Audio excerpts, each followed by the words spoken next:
Les abeilles meurent dans nos campagnes et le miel est aujourd'hui un produit qui se raréfie. À Paris, il paraît que tout va bien. À Paris, il n'y a pas de problème, ils font beaucoup de miel et de bonne qualité en plus. Mais le miel des villes ne remplacera pas les importations françaises qui ont triplé ces 15 dernières années. Une porte ouverte à toutes les escroqueries. Toutes les masses plus ou moins lumineuses qui apparaissent là sont des tapis de levure. Manifestement, il y a un problème sanitaire avec les miels chinois. Alors quelquefois, on retrouve des trucs affreux. Comme des farines de soja, du blanc d'œuf lyophilisé, il y a plein de choses. Hein. Si le miel sucre, on ignore trop souvent qu'il a aussi le pouvoir de soigner. Dans le Coran, il y a un verset qui dit quelque chose comme « Tout ce qui passe dans le ventre de l'abeille est un médicament ».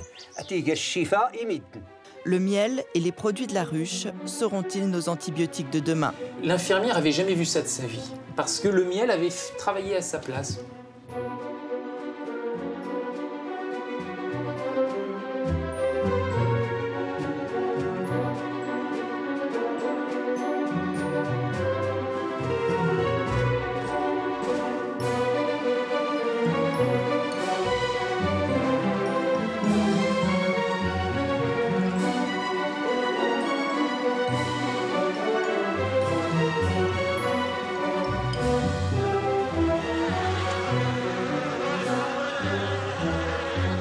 Étaler du miel sur nos tartines ne devrait en rien être un acte banal. Si l'on parle de la disparition des abeilles et de ses dangers pour la pollinisation, on néglige un autre aspect, celui de voir se raréfier ce produit étonnant, et avec lui, tout ce que l'abeille fabrique au sein de la ruche. Si le miel a traversé toutes les civilisations, il est aussi ce que l'homme n'est jamais parvenu à fabriquer lui-même. Autour de ce rucher du parc de la Courneuve, en région parisienne, nous assistons à la première récolte de printemps, un miel d'aubépine qu'Alain Sandmeyer a pris soin de laisser mûrir. Alors on peut récolter quand tout le cadre est operculé comme ceci. C'est-à-dire c'est comme la confiture est prête, on ferme le petit pot. Ben, quand le miel est prêt, notamment en humidité, les abeilles le savent et ferment ici. Le miel doit avoir entre 16 et 17% d'humidité, alors que le nectar, quand elles le récoltent, il a environ 60% d'humidité. Donc il faut absolument qu'elles évacuent toute cette eau. Il n'y a que quand elles estiment qu'il est à 16-17%, avec de la cire, elles operculent toutes les alvéoles. Et à ce moment-là, nous, on voit qu'on peut le récupérer et on est sûr qu'il aura 15, 16, 17% d'humidité. Il pourra se conserver plusieurs années sans aucun problème. Voilà. Le cadre est parfaitement operculé. Le miel est prêt à être récolté, il n'y a aucun problème.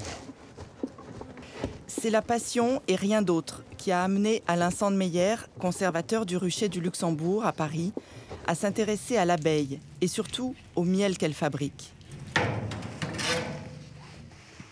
C'est fabuleux quand vous voyez ce produit.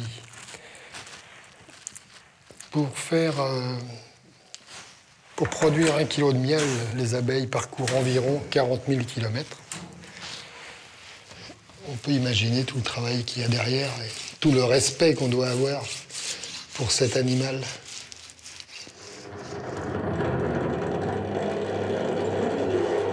« 40 000 km, pratiquement une fois le tour de la Terre pour fabriquer 1 kilo. Quand cessera-t-on de considérer le miel comme un produit alimentaire au seul pouvoir édulcorant? Consommer un miel de bonne qualité, c'est se diriger vers les circuits courts. Aujourd'hui, une grande majorité des miels français sont vendus par les apiculteurs eux-mêmes, sur des marchés locaux. Alors là, j'ai un miel de printemps qui est récolté d'hier, mis en pot d'hier soir. Celui-ci? Ouais, celui-ci, ouais. Et les vrais amateurs de miel ne s'y trompent pas. Aimer le miel, c'est identifier des terroirs et des saveurs, comme on le ferait pour un vin. Bon, là, vous êtes sur des parcelles de thym français, ce qui est rare parce que... Dans sa boutique parisienne, Sylvette Vidal fait déguster chacune des variétés qu'elle met en rayon. Ce miel en attaque qui va avoir un goût très particulier, qui après va évoluer. Absolument délicieux. On ne s'attend pas du tout à ça. C'est un goût de réglisse, moi je trouve. Oui. Il développe un goût puissant. Ah oui, c'est étonnant. Il s'installe longtemps d'ailleurs. Hein. Qu'est-ce que c'est, des chênes? Le chêne, c'est un miel qui est en Lozère. Là, il est produit en Lozère. Mais c'est vrai qu'il est plus... Oh, oui, il est corsé. Ah, exactement, là, on ne peut pas dire le contraire. Et chaque saison peut amener un nouveau miel, à condition de laisser faire la nature. Dès qu'on arrive en septembre, dès que j'ouvre, là, les clients arrivent et tous ils me demandent « Qu'est-ce que vous nous avez trouvé cette année ?» Donc, je suis tenue tous les ans à les surprendre. Là, cette année, il y a un apiculteur, il a mis ses ruches sur un lieu où il y avait du rhododendron. Parce que le rhododendron, c'est un miel assez rare. Mais la floraison a été assez tardive. Et elles ont tout simplement piqué sur d'autres floraisons plus basses. Elles ont été remplir la ruche et ensuite elles sont allées sur le rhododendron. Ce qui fait qu'il n'a pas eu un miel de rhododendron, mais il a eu autre chose, qui était un miel de montagne, un miel de forêt, un miel de montagne, qui était excellent. On a bénéficié de cette erreur. L'année prochaine, peut-être qu'on en trouvera une autre comme ça. Sylvette Vidal connaît chacun des apiculteurs avec lesquels elle travaille. C'est loin d'être le cas des grandes enseignes. On importe en France la moitié de ce que l'on consomme. Et quand les prix sont bas, 2 € le pot de 250 grammes, il arrive que la qualité pose problème. Paul Schweitzer est biologiste. Sous son microscope passe chaque année 2500 miels. Et ce qu'il observe sur ces miels à bas prix nous fait froid dans le dos. Toutes les masses plus ou moins lumineuses qui apparaissent là sont des tapis de levure. Donc quand on a des levures comme ça, c'est pas une levure isolée qu'on a. Ça forme vraiment des tapis parce que les levures se sont multipliées. Donc quand elles se multiplient, elles restent collées côte à côte. Paradoxalement, ce miel quand on le goûtait, il ne présentait pas d'aspect de fermentation. Pourquoi? Parce que c'est un miel qui a commencé à fermenter, qui a même énormément fermenté, mais qui a été pasteurisé. Ce qui fait que les levures sont mortes. Donc elles ne se multiplient plus. Par contre, celles qui sont multipliées sont toujours là et c'est leurs cadavres qu'on voit là. Ces tapis de levure morte ne sont pas un danger pour l'homme, mais sont la preuve que ces miels transitent dans des fûts mal lavés. Un manque d'hygiène flagrant qui trahit, selon Paul Schweitzer, une même provenance.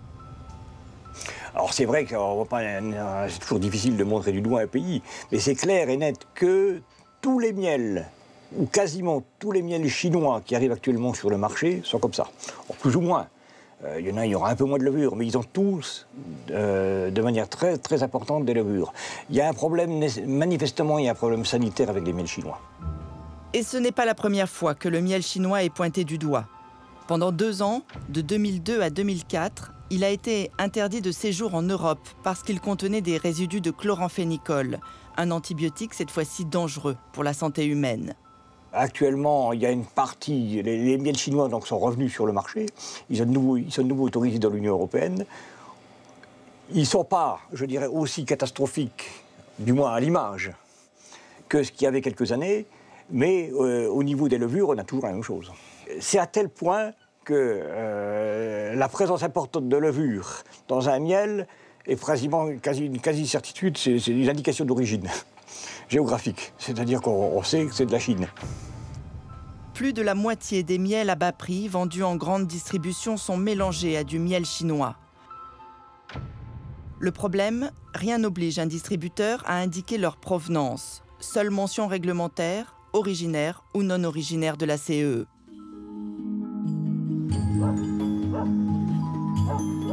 Pour aller cette fois-ci déguster un miel d'exception, nous sommes allés au Maroc.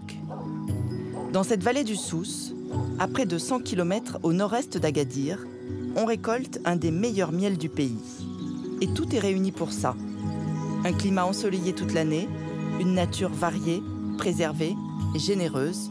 Ce n'est pas pour rien qu'on appelle cet endroit la vallée du paradis.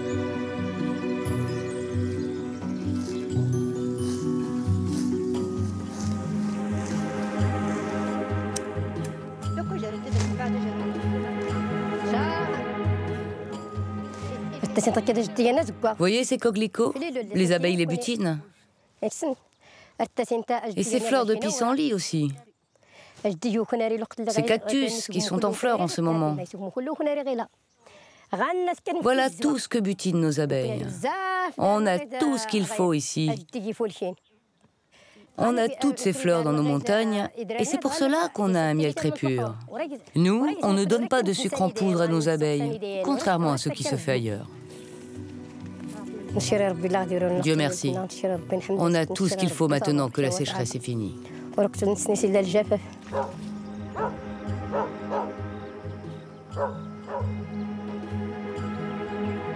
Et pour peu que les saisons soient bonnes, le miel est ce qui fait vivre tout le monde ici, et depuis plusieurs générations. Un savoir-faire ancestral que rien n'est venu perturber, hormis quelques aléas. Il y a eu des moments très durs où nous devions nous déplacer vers le nord à cause de la sécheresse. Et puis aussi une année où le criquet pèlerin est venu tout envahir ici. Le traitement pour en venir à bout a décimé toutes nos abeilles. Ici, l'apiculture est encore pratiquée sur ces ruches en roseau, à l'ancienne. Et si la modernité est apparue avec ces nouvelles ruches, l'agriculture alentour reste exempte de tout pesticide. Quand on voit un cadre comme ça, uniforme, où il n'y a pas de trous ni d'imperfections, cela veut dire que c'est une ruche en bonne santé.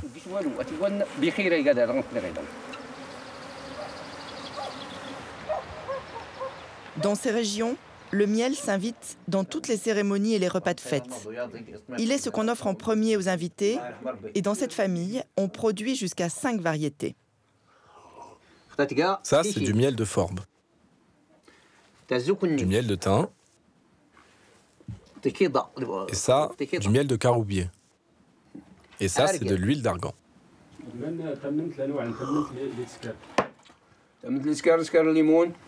On produit d'abord le miel d'oranger, ensuite il y a le miel de thym.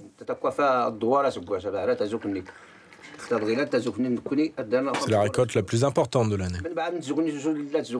Après le thym, on a le miel de forbe. Après, c'est la saison du caroubier.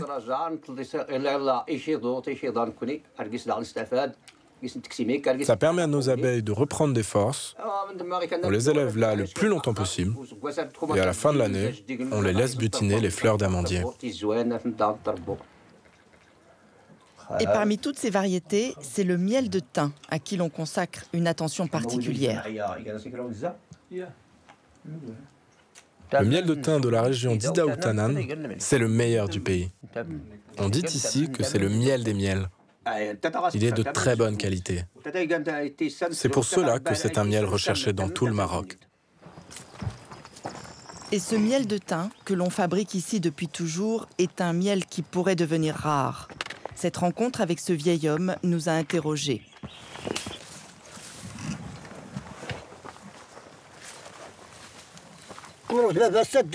Je venais ici pendant la récolte du miel.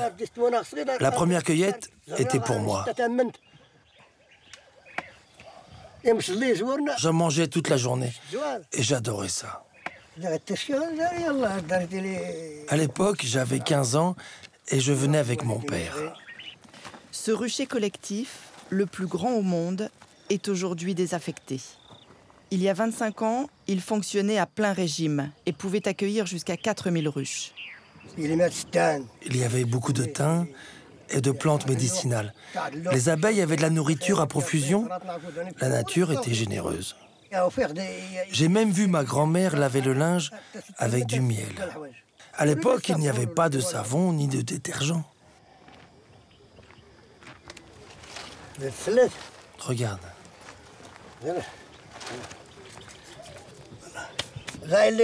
Quand je vois l'état dans lequel est ce rucher, ça me rend triste.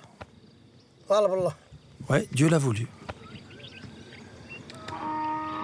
Des sécheresses successives, un trop fort exode rural, un savoir-faire qui se perd, le miel de thym qu'on venait produire ici en abondance a cessé de couler à flot.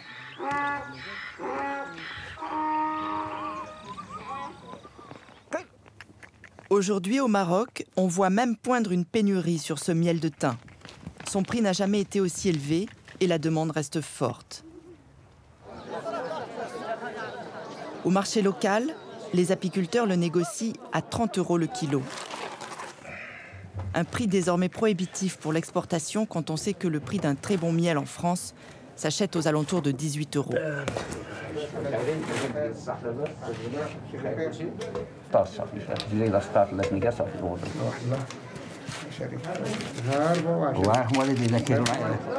Moi, je viens de loin. J'ai fait 10 km aujourd'hui, rien que pour me procurer ce miel.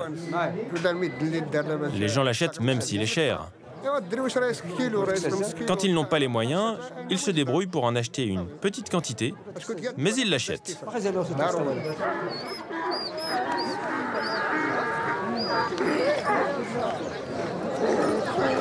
C'est devenu un produit de luxe, au point que même au pays du miel, on trouve aussi des substituts à l'apparence trompeuse, mais au prix cette fois-ci dérisoire, 20 centimes d'euros le pot.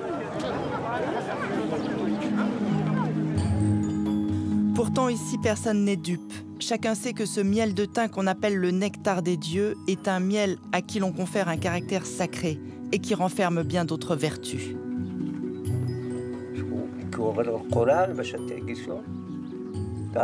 Dans le Coran, il y a un verset qui dit quelque chose comme « Tout ce qui passe dans le ventre de l'abeille est un médicament ».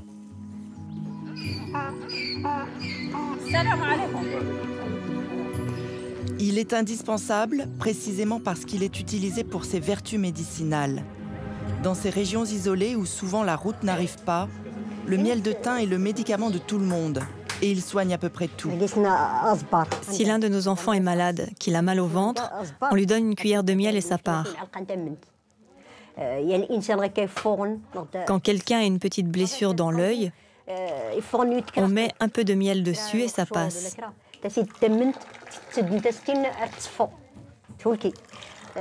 Si on se brûle avec du thé ou de l'eau bouillante, on met un peu de miel dessus et ça fait l'effet d'un médicament.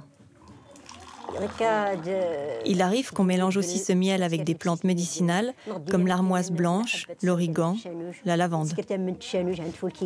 C'est bon pour la toux et les poumons. Un savoir ancestral que l'on se transmet d'une génération à l'autre et sur lequel se penche la médecine occidentale.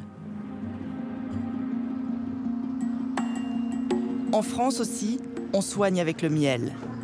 Le miel et ses propriétés cicatrisantes sur toutes les brûlures, les escarres et les plaies, y compris les plaies post-chirurgicales, comme dans ce service de chirurgie digestive du CHU de Limoges. Pas de problème. Ça vous démange un petit peu ou quand on l'applique, ça va ça... Non, ça brûle, ça chauffe un petit peu. Ça chauffe un tout petit peu. Voilà, ça dure une demi-heure, 3 quarts d'heure. Oui, mais c'est pas une douleur qui est, c'est pas une douleur insupportable. D'accord. Non, c'est tout doux. Parfait, c'est bon. Oui, c'est impressionnant sur le coup quand même. Oui. Ça fait bizarre. Vous avez été surpris d'apprendre la façon dont les infirmières travaillent avec votre plaie? Ah ben sur le coup, oui quand même. Parce que je ne m'attendais pas à ce qu'on pouvait faire cicatriser avec du miel. Mais c'est sympa, c'est pas douloureux, c'est vrai que ça a l'air d'être très rapide. Nous, on a constaté sur maintenant de nombreuses années que l'évolution était vraiment très très intéressante. C'est pour ça qu'on l'utilise.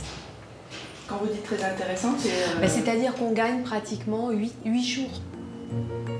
Un vrai remède de bonne femme pour lequel le personnel soignant a 25 ans de recul.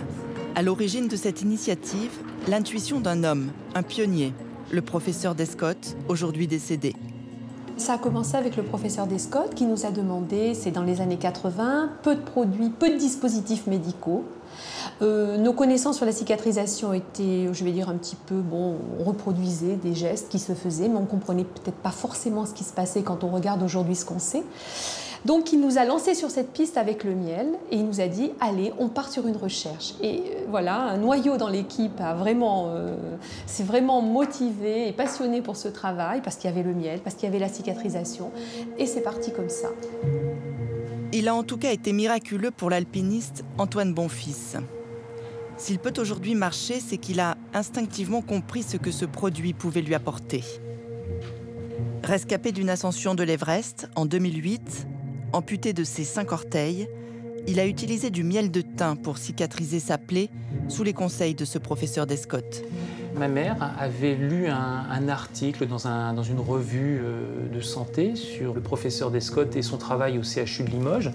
On a pris contact avec lui et à ce moment-là, il m'a envoyé un protocole et il m'a dit « mais vous savez, le miel est capable de vous aider dans la cicatrisation et vous pourrez peut-être même cicatriser 3 fois plus vite en utilisant du miel ». Et ça a été le cas? Et ça a été le cas. 1 an de cicatrisation lui avait prédit les médecins qui l'ont amputé, avec tous les risques d'infection que cela comporte. Là, en l'espace d'1 mois et demi, on a pratiquement refermé la plaie. Cicatrisation spectaculaire, mais aussi suppression des antidouleurs, comme la morphine. Du jour au lendemain, on a arrêté la morphine. L'infirmière n'avait jamais vu ça de sa vie. 40 ou 35 ans de métier, elle n'avait jamais vu ça de sa vie. Alors elle ne savait même pas quoi faire. Parce que le miel avait travaillé à sa place. C'était miraculeux. On a commandé un pot d'1 kilo de miel de thym. C'est très drôle parce que je m'attendais à voir un pot arriver, un pot stérile avec, je ne sais pas moi, avec un opercule, quelque chose qu'il faudrait ouvrir et tout. Et pas du tout, c'était un pot de miel de cuisine fait par un apiculteur, du miel bio. Et on en a utilisé, je pense, en 3 mois, 500 grammes. Et donc, les 500 grammes qui nous a restés, on les a finis sur des tartines et dans le thé. Voilà. Faut-il encore douter des vertus cicatrisantes du miel? Le miel et ses effets sur la prolifération des cellules, le miel et ses pouvoirs antibactériens, quand aura-t-il fini de livrer tous ses secrets?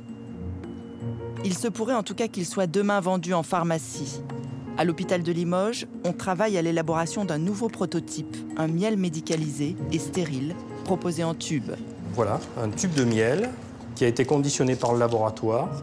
C'est une formule un peu spéciale qui fait appel à plusieurs miels monofloraux qui ont été sélectionnés pour leur capacité inhibitrice sur la plupart des germes qu'on peut rencontrer dans un hôpital. Je pense qu'à partir du moment où on aura le miel en tube, ça va être beaucoup plus utilisé par le corps médical. Et ça, c'est une avancée. Ça nous rassure quant à la suite du travail.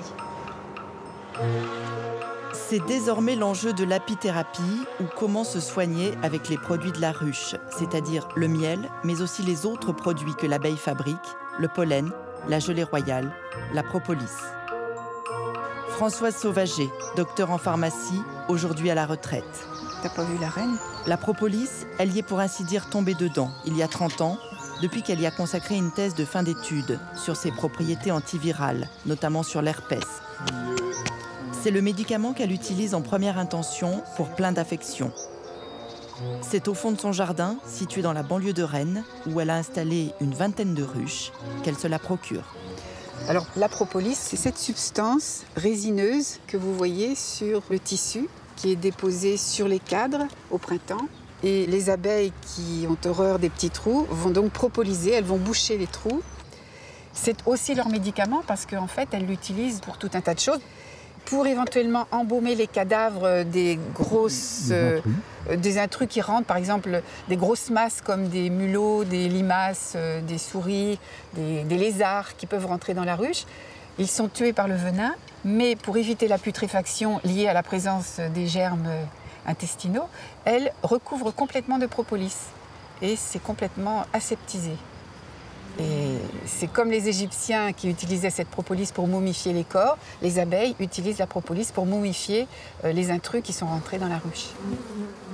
Et voilà aujourd'hui que ce produit vieux comme le monde revient en force pour pallier le problème de la résistance à certains antibiotiques.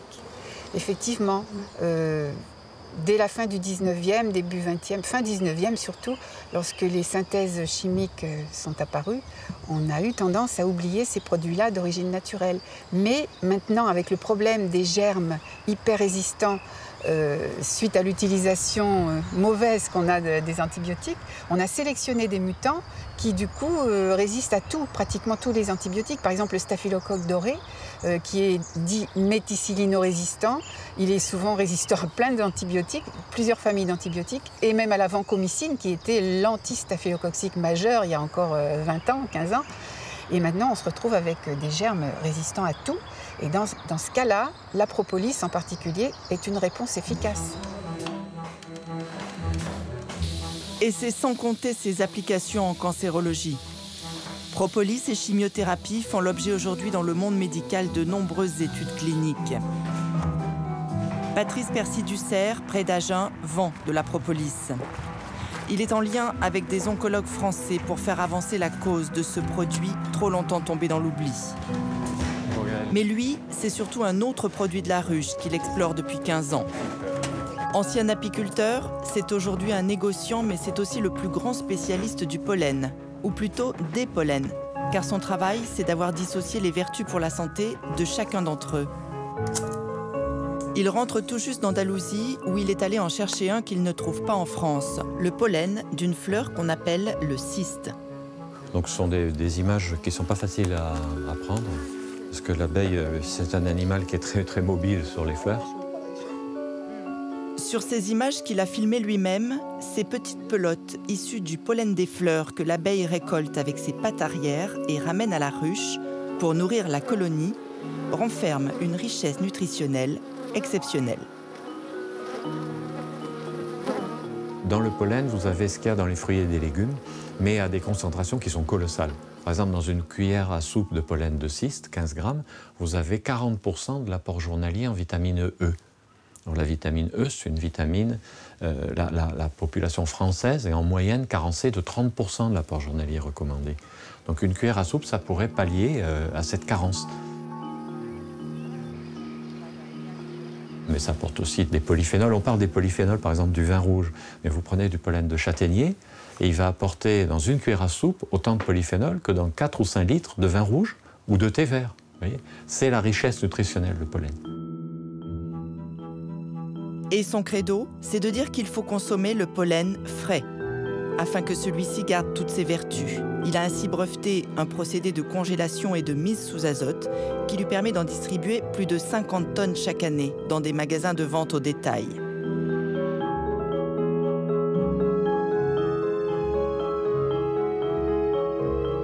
Il vise aussi les laboratoires pharmaceutiques, car c'est un homme convaincu de l'utilisation des pollens au service de la médecine.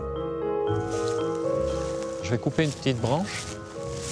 Il travaille aujourd'hui avec des chercheurs et des médecins pour identifier les propriétés thérapeutiques de chaque pollen. Voilà, ça c'est un chaton mâle, c'est-à-dire la florescence mâle du saule qui donne le pollen. Et on a une autre plante avec l'inflorescence femelle qui donne les graines de saule. Donc l'abeille, il faut qu'elle transporte le pollen de la fleur mâle vers la fleur femelle pour qu'il y ait cette fécondation et que l'arbre puisse donner des fruits. Sans abeilles, les saules marceaux ne peuvent pas se multiplier. Sait-on par exemple que ce pollen de saule, butiné et transformé par l'abeille, intéresse au plus haut point la médecine pour ses promesses sur la DMLA, une dégénérescence oculaire liée à l'âge qui affecte 30 millions de personnes dans le monde. Le pollen de saule, c'est un des pollens les plus riches en protéines et en micronutriments. C'est notamment très riche en caroténoïdes. Il contient autant de caroténoïdes que les carottes, par exemple, mais ce ne sont pas les mêmes caroténoïdes. La carotte, c'est surtout du bêta-carotène, et le saule, c'est de la lutéine et la zéaxanthine qui sont très précieux pour protéger la rétine de la dégénérescence maculaire liée à l'âge. Et ça n'est qu'un exemple parmi d'autres pollens qui renferment d'autres propriétés que la recherche scientifique commence à peine à explorer. Mais le plus gros combat de Patrice Percy-Ducerre, c'est l'approvisionnement. La France représente à peine 15% de ce qu'il parvient à acheter, et d'année en année, il a de plus en plus de mal à en trouver. C'est un mélange de prunier, fleurs de prunier, donc voilà, et dessous il y a du saule.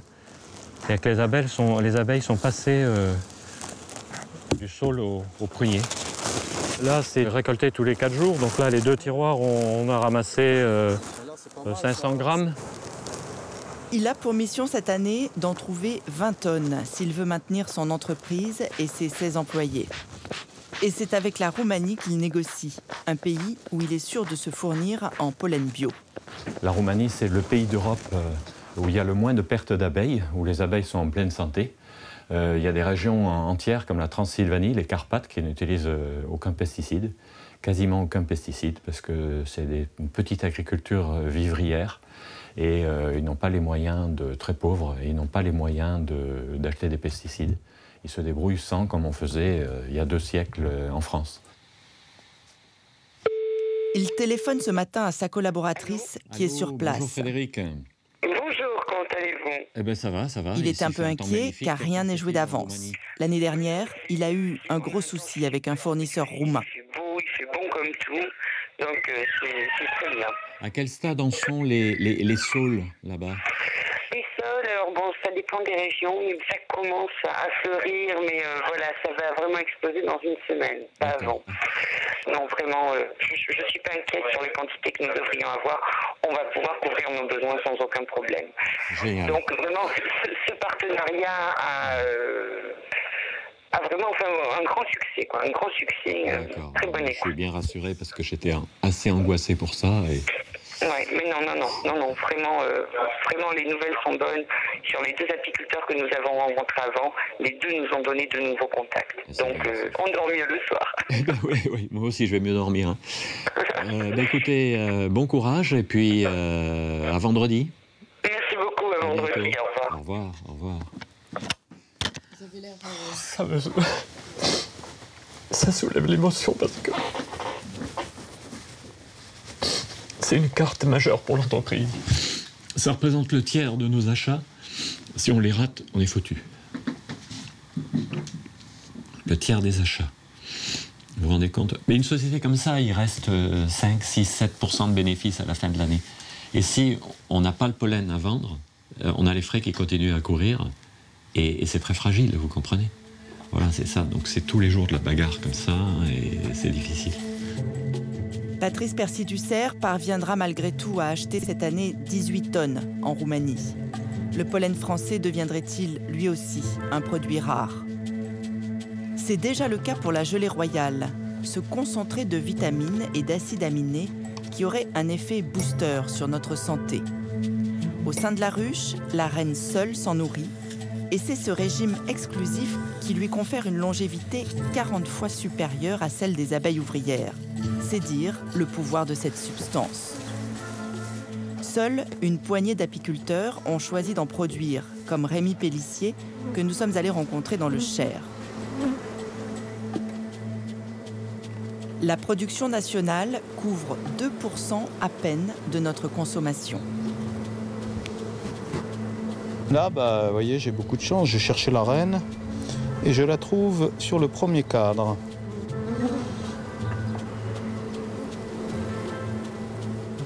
Donc je vais l'isoler.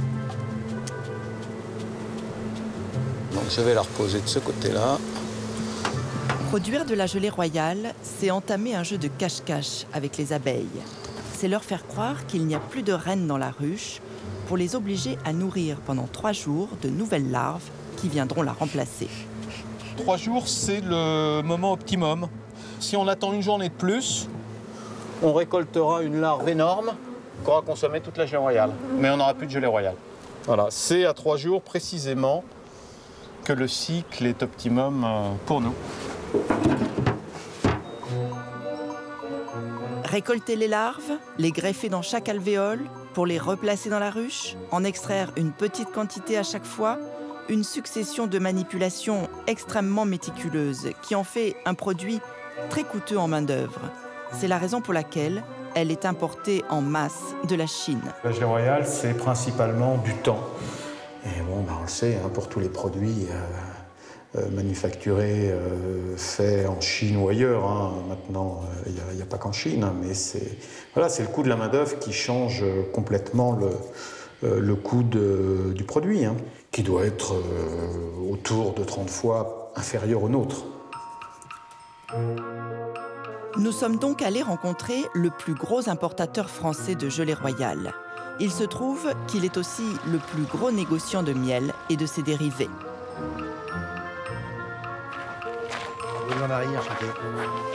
La société familiale que dirige Benoît Marie se situe dans la banlieue nantaise. 23 magasins en France, mais aussi de la vente par correspondance.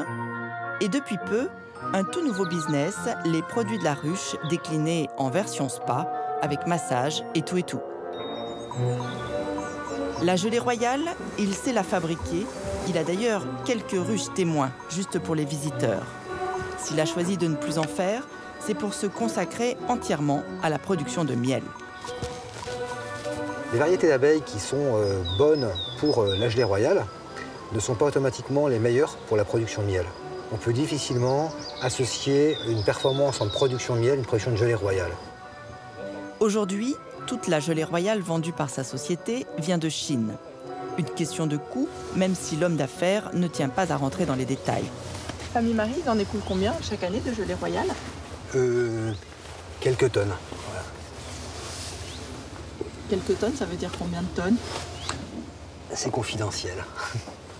Il en importe en fait plus de 200 tonnes chaque année. À 15 € le pot de 10 grammes vendu au détail, le moins qu'on puisse dire, c'est qu'il est sur un marché de niche. Mais ce qui fâche Benoît Marie, c'est quand on dit que sa gelée vient de Chine. Ça vous dérange de parler à la Mongolie ou pas? Ça vous dérange ou pas? Moi, je préférerais si c'est possible. Non, parce que si vous voulez, ça nous gêne beaucoup, parce que quand on parle du Tibet, ça ne dérange pas tous les gens, le Tibet est en Chine. Quand on parle de la Mongolie, ça ne dérange pas du tout, c'est la vérité, c'est là où on produit. Ouais. Et quand on parle de Chine, là, c'est affreux, quoi. On est obligé d'expliquer, de réexpliquer, c'est affreux. Ouais. La Mongolie, donc, ses hauts plateaux, ses fleurs, son air pur. Et où l'environnement est excessivement sain. Il faut avouer qu'il a accepté de jouer avec nous la carte de la transparence. Il nous amène dans ses entrepôts pour nous expliquer ses contraintes de chaîne du froid. Sa gelée royale, il l'a fait voyager congelée par bateau, puis la stocke dans ses frigos. Elle est décongelée quand elle arrive au port. Après, elle est tout simplement envoyée en analyse en laboratoire pour valider la qualité au niveau des acides aminés, des minéraux, ainsi que, si vous voulez, la garantie de non-présence de contaminants et également de la certification biologique EcoCert. Et à la suite de ça, après, elle arrive fraîche, après, tout simplement, telle que prête à consommer et stockée tout simplement à 5 degrés. Cette gelée royale, nous avons nous aussi tenu à la soumettre aux analyses, compte tenu de toutes les malfaçons et tricheries en provenance de ce pays. Nous sommes donc retournés voir Paul Schweitzer. Au niveau des antibiotiques qu'on a fait dessus, les mêmes que pour le miel, il n'y a pas eu de trace de mise en évidence. Donc là, elle est conforme. Reste à savoir si elle n'a pas été falsifiée.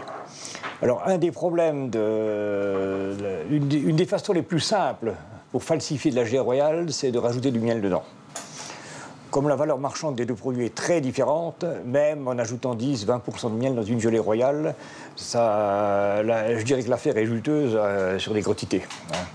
Donc là, il y a différentes techniques qui permettent de le voir. On peut faire un dosage des sucres pour voir s'il n'y a pas de sucre spécifique du miel, si le profil des sucres est conforme avec ce qu'on a pour une gelée royale.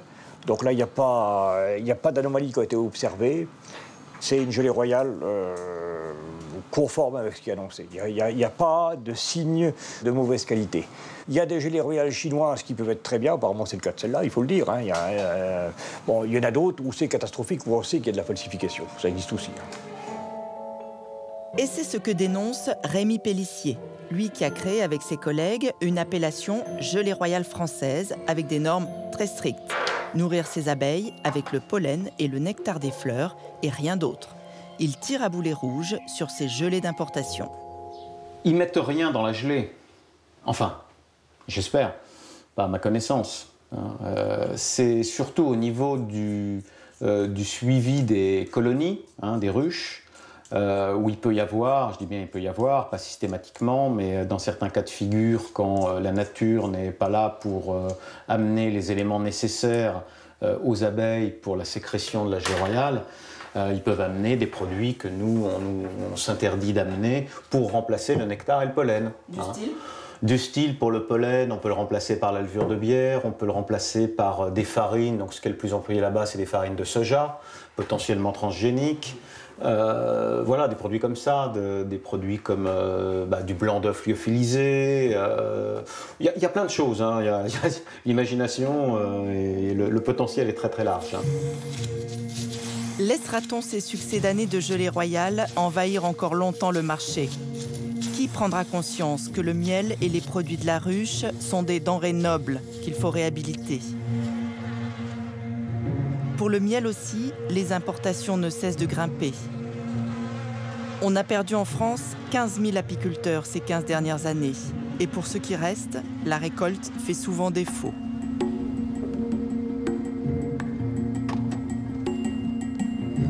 Loïc Leray, apiculteur dans la campagne nantaise.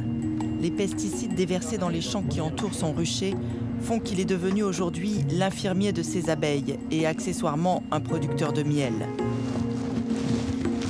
Cela fait 6 ans qu'il a des récoltes aléatoires et cette année, la sécheresse aidant, il aura encore de nouvelles pertes. Alors déjà, il y a tous ces cadres-là qui sont désertés. Celle-ci a plus souffert que les autres. C'est-à-dire, à cette époque-là de l'année, normalement, ça devrait être gorgé de miel. Là, on devrait avoir 2 hausses de miel. Là. Bah, dans ce rucher-là, en tout cas, on va dire que c'est pas la récolte que j'aurais pu espérer. Il y a eu quelque chose dans l'environnement de ce rucher qui a fait que mes ruches étaient fragilisées. Donc cette mielée de printemps, bah, pour nous, elle est perdue, quoi. Il y a 90 ruches dans le rucher. Donc c'est une perte à peu près d'une tonne, 900 kg à 1 tonne dans ce rucher. Donc ça, c'est un petit peu navrant, quoi.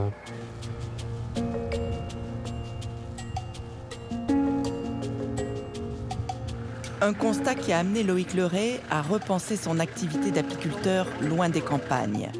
Et ce n'est pas un hasard s'il a choisi de poser des ruches dans le jardin du Conseil régional, en plein cœur de la ville de Nantes.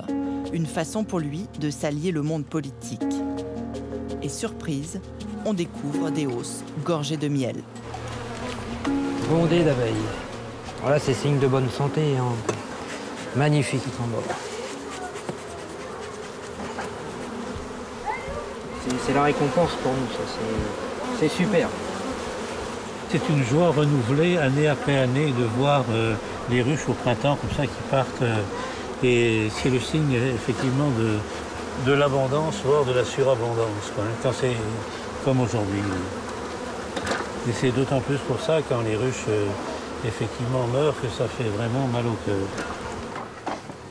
Ah, tu vois, ça commence à devenir intéressant. Il va falloir bientôt te munir d'un escabeau pour venir voir le rucher. Des acacias. Des ruches sur les toits des immeubles, voilà. La ville serait-elle devenue le nouvel Eldorado des abeilles, l'unique refuge possible pour cet insecte pollinisateur? Ne serions-nous pas juste un peu manipulés? Bon, à Nantes, il n'y a pas de produits pesticides qui sont mis sur les espaces verts, donc ça permet aux abeilles de travailler sans problème. Là, on va regarder un petit peu. Et pourquoi certaines sont plus remplies que d'autres? Ah ben, elles commencent très habituellement à remplir par le milieu, hein, et donc, voilà, là, déjà un cadre de côté qui est quand même bien rempli.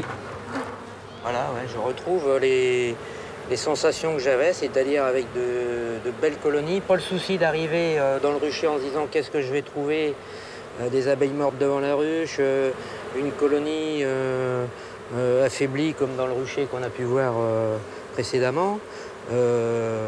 C'est rassurant, mais quelque part, hein, il faut bien le dire et le redire, la place de l'apiculture, elle est bien en milieu rural et ces abeilles sont là un petit peu pour alerter. Un exode rural a bien lieu, celui des abeilles. Un mouvement est né qui se répand désormais dans toutes les grandes villes, l'abeille, sentinelle de notre environnement. L'idée, installer des ruches partout où elles sont visibles et surtout sur les toits des grandes villes, afin de crier haut et fort que les abeilles meurent dans nos campagnes. Une manœuvre politique, mais qui a fait mouche au point de déclencher une mode. C'est ce qui a permis à Nicolas Géant de s'inventer un métier un peu atypique. Il livre et s'occupe de la maintenance de ruches pour le compte des entreprises. Tous les essaims sont réservés pour cette année. Il me reste des ruches peuplées pour juin, si ça vous intéresse. Tout est réservé. C'est assez marrant, parce que moi je suis apiculteur depuis 25 ans, donc je connais bien l'abeille. Il y a 25 ans, 20 ans, 15 ans, même 10 ans, parler d'abeille, enfin personne ne me posait des questions, tout le monde se fichait royalement de l'abeille.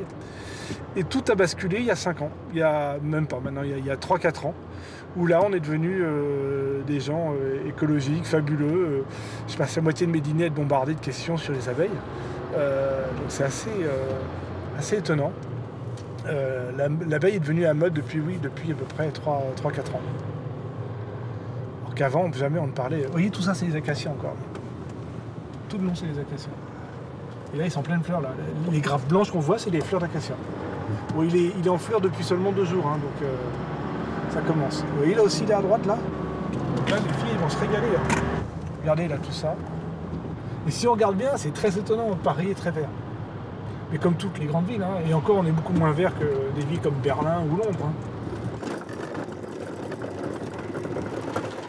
Il a 4 ruches à livrer ce matin sur les toits de la Défense. Tout un symbole pour les entreprises et leurs salariés. Mais de mémoire d'abeilles, on n'avait jamais vu ça.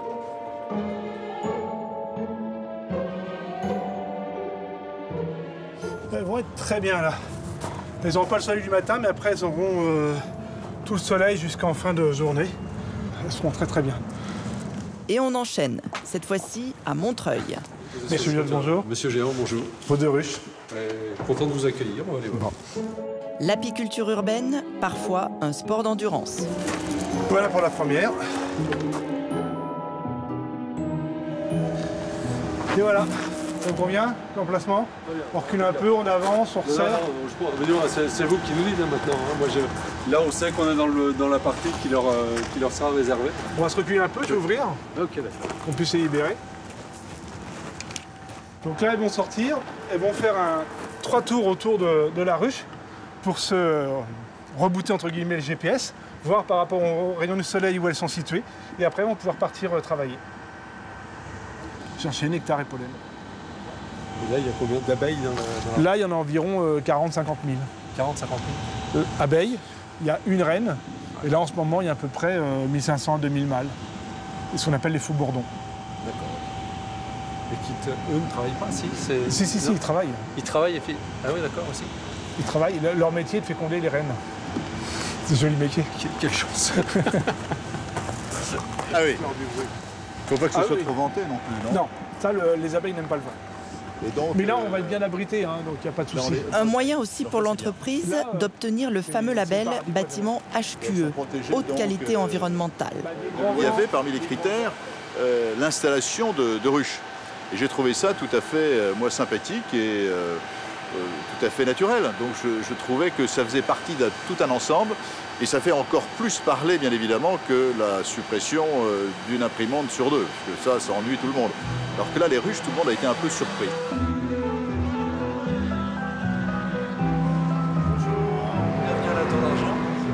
Dernière visite de la journée pour Nicolas Géant, un grand restaurant parisien.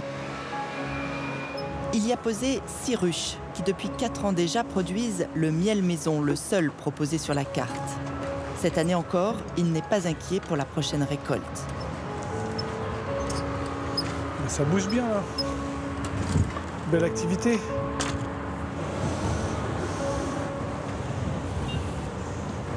Tout ce que vous voyez au milieu, là, ce qui brille, c'est du nectar. Les abeilles sont tranquillement en train de le transformer en miel. Car à l'inverse du miel des campagnes, Nicolas Géant n'a jamais de mauvaises surprises sur ses récoltes.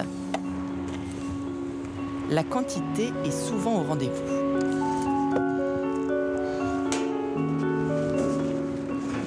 L'année dernière, ma meilleure ruche, elle était là-bas à la Défense, où on était ce matin.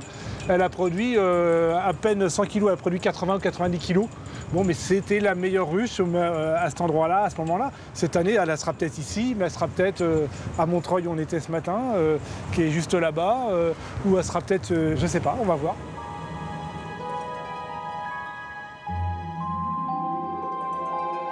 Ce miel récolté dans les grandes agglomérations est-il aussi irréprochable qu'on nous le dit? Quid des gaz d'échappement, de la pollution des villes? Pour en avoir le cœur net, une ultime visite chez notre fidèle expert, Paul Schweitzer.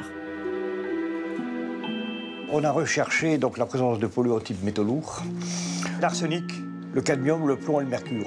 Bon, c'est les métaux lourds de base, hein, donc là, il n'y a rien d'anormal. Ensuite, on a fait doser les HAP, c'est-à-dire c'est ce qu'on appelle les hydrocarbures aromatiques polycycliques. C'est essentiellement la pollution automobile avec des composés qui se retrouvent dans l'atmosphère. Il y a une quinzaine de molécules qui ont été recherchées. Sur une quinzaine, on a trouvé donc des traces du fluoranthème, du chrysène. Il faut savoir quand même que tous ces produits-là On va en trouver plus ou moins dans tous les miels. Bon, c'est pas pour ça que le miel devient dangereux, parce que je dirais qu'aux doses là, il faudrait consommer des quantités astronomiques de miel pour avoir des conséquences.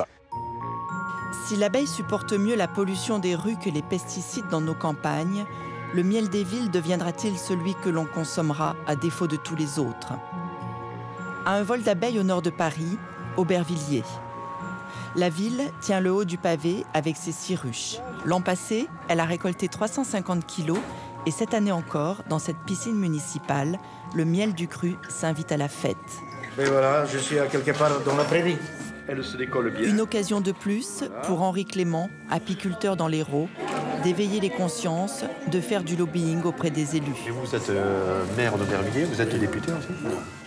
Et pour dire qu'il faut sauver nos abeilles et que le miel pourrait demain nous manquer, toutes les astuces sont bonnes. C'est bon.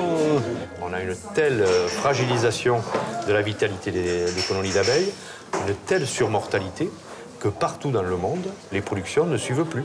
Je prends l'exemple de l'Argentine qui produisait 110 000 tonnes de miel. Ils sont aujourd'hui à 60-70 000 tonnes. La France, dans les années 70-95, nous étions leaders de l'Europe des 12 en matière de production. À l'époque, on importait 6-7 000 tonnes. Aujourd'hui, on importe 20-22 000 tonnes. En 10-15 ans, les importations ont été multipliées par 3. C'est quand même dramatique.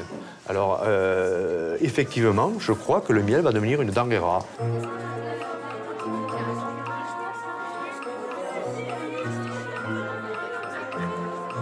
Et face à cette rareté qui se profile, ne risque-t-on pas alors de voir arriver sur le marché de plus en plus de faux miels ou des miels de moindre qualité, fermentés, altérés, impropres à la consommation et surtout sans plus aucune vertu pour notre santé ?